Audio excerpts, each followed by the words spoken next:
हम एगो छोटा कलाकार गुलटेन पटेल रउआ लगन के सेवा में एगो छोटा सा पारिवारिक भजन सुनावे जातनी। जौन भी त्रुटि हो रउआ लगन क्षमा करें।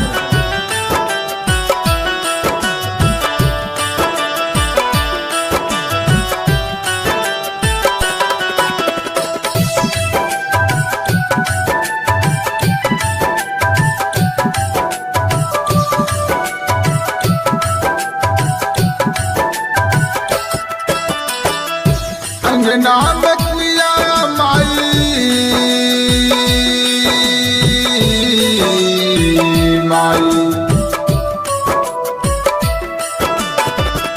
अंगना में कुइया माई, अंगना में कुइया माई, चौतरा पर पारे बड़ा नीक लागे बलमुआ के गाँव रे, बलमुआ के गाँव रे, बड़ा नीक लागे बलमुआ के गाँव रे, बलमुआ के गाँव रे, बड़ा नीक लागे बलमुआ के गाँव रे।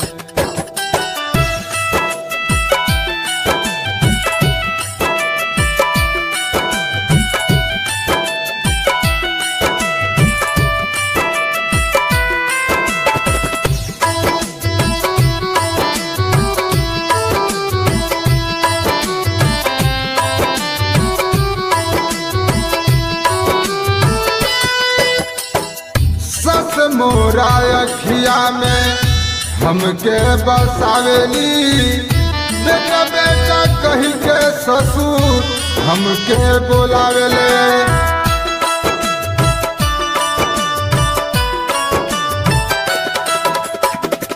सस मोरा अखिया में हमके बसावेली, बेटा बेटा कही के ससुर हमके बोलावेले, हमके बोलावेले। निक मोरी नदी माई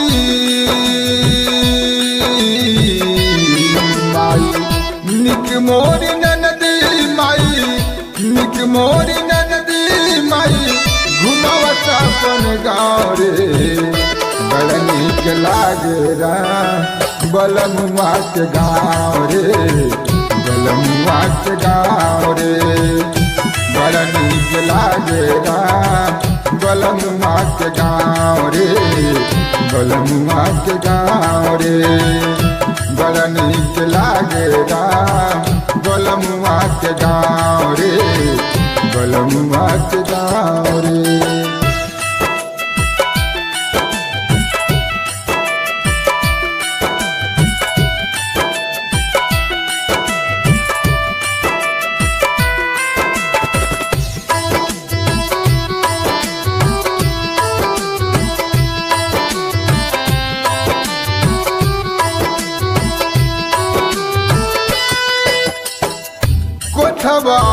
टरिया से निक खबर फुसवा, पियवा के प्यार कैसन फुसवा के वो सवा।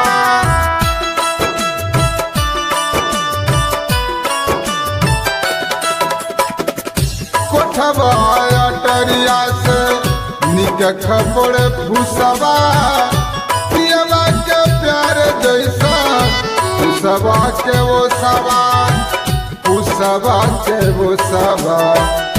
बड़की गतनिया हमसे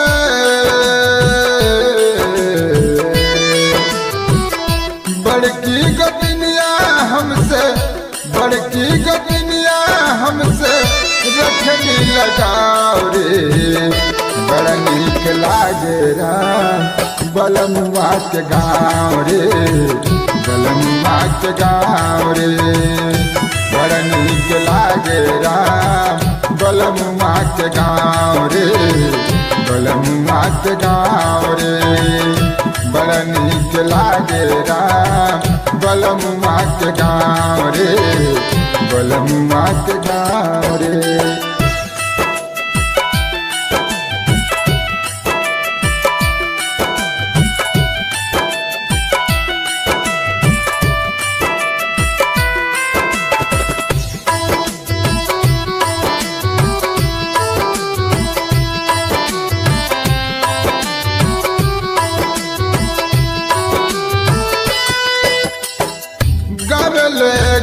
गुलटेन प्यास पारिवारिक भाजनवा खसबा से खौना मोठ इनकर मकानवा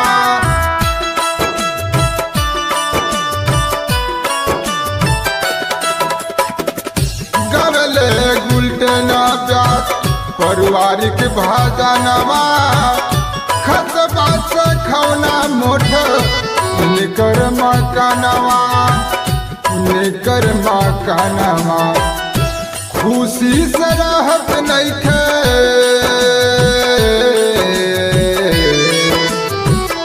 खुशी से रहत नइखे खुशी से रहत नइखे धरती पर पारे बड़ा नीक लागे बलमुआ के गाँव रे बलमुआ के गाँव रे बड़ा नीक लागे बलमुआ के गाँव रे बलमुआ के गाँव रे बड़ा नीक लागे बलमुआ के गाँव रे बलमुआ के गाँव रे।